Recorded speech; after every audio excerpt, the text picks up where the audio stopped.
There once was a proud town at the foot of a great mountain, at the edge of a large wood called Gubbio.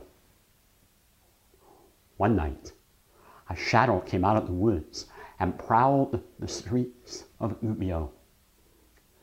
In the morning, one of the citizens of Gubbio was found dead, mangled in one of the alleys. No one had seen the crime, but everyone was afraid, and almost everyone stayed indoors that next night.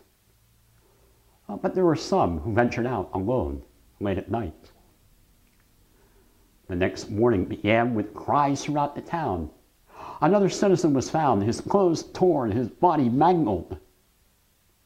But an old woman had peered out her window in the middle of the night, and by the light of the moon she had seen the shadow of a lean and hungry wolf.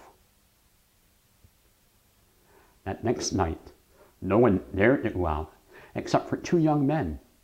They had swords strapped to their sides, and they were seeking fame. But the wolf saw them before they saw the wolf. And in the morning, the people of Gubbio saw that the young men had not even had a chance to draw their swords. Now everyone was terrified. A town meeting was held in the great piazza, and after much debate, a course of action was decided upon. It seemed that there was a holy man in the nearby town, and that he spoke with animals. Perhaps he would speak with the wolf.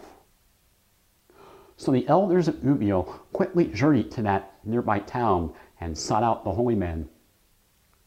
They were directed to a small piazza in one of the poorer sections of town. There they met a simple man dressed in woolen rags.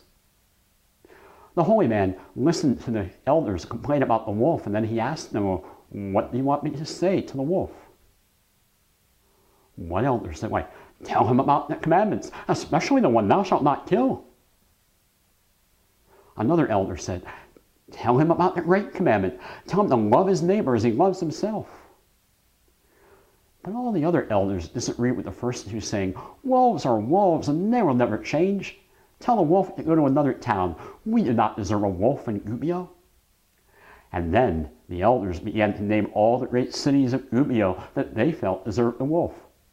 "Why, send him to Rome. The lawyers of Rome are liars."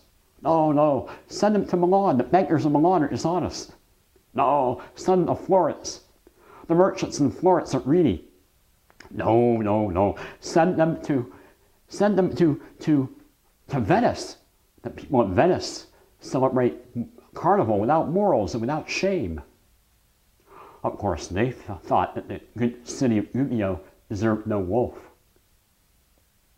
Well, the holy man listened patiently and then told them to go home. Yes, he would speak with the wolf.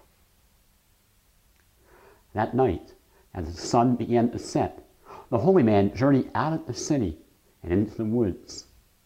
And as the sun went down, he entered the woods without any weapons and without any light. The holy man walked quietly through the darkness until he could sense the presence of the shadow in front of him. The holy man and the shadow stood silently in the presence of each other for a long time, and then the holy man spoke. But only 2 words. He said, "Brother Wolf." Nothing more was said, but they understood each other. The next morning, the holy man returned to the piazza in Gubbio. A huge crowd had gathered, and they were all abuzz. What happened to the holy man? Did he send the wolf away? The holy man quieted the crowd. "Good people of Gubbio, it is very simple. You must feed your wolf." And then the holy man left for his own hometown.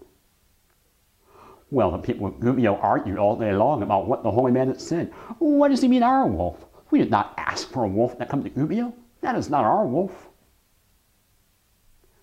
That night, the wolf returned to Gubbio.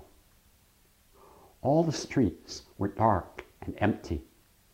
And as the wolf turned down the dark and empty street, suddenly a door swung open and the light poured out into the darkness.